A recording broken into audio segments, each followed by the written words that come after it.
Cet été, j'avais décidé de le passer avec Eileen Gray. Enfin, plus précisément avec cette biographie de Peter Adam.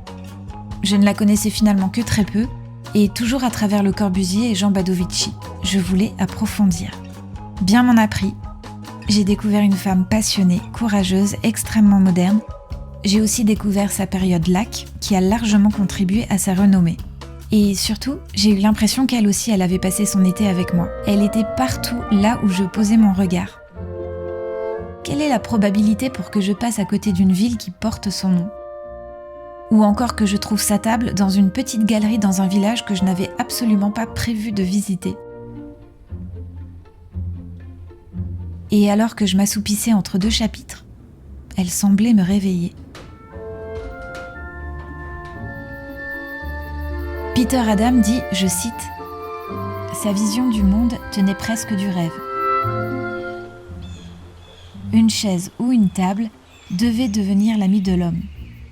J'aime bien ce côté simple et romantique du design. »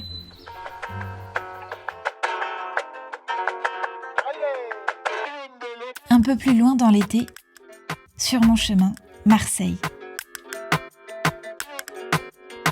Et cette cité radieuse. Conçu par Le Corbusier, homme très problématique, ce bâtiment reste un de mes premiers chocs architecturaux.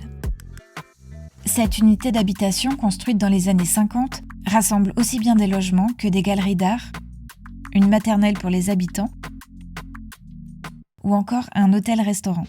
Il en existe 5, dont une à Berlin.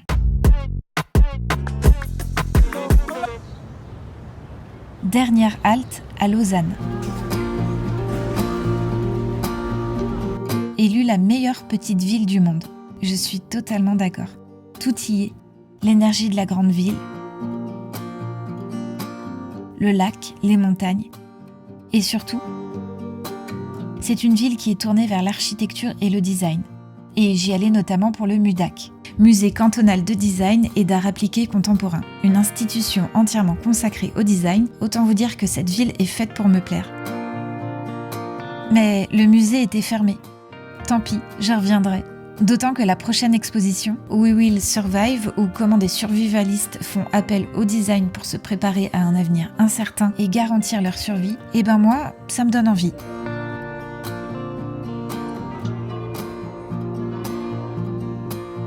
À la fin de l'été, on m'a donné rendez-vous rue Bonaparte. Là où Eileen Gray a vécu une grande partie de sa vie. Hasard ? Je ne crois pas.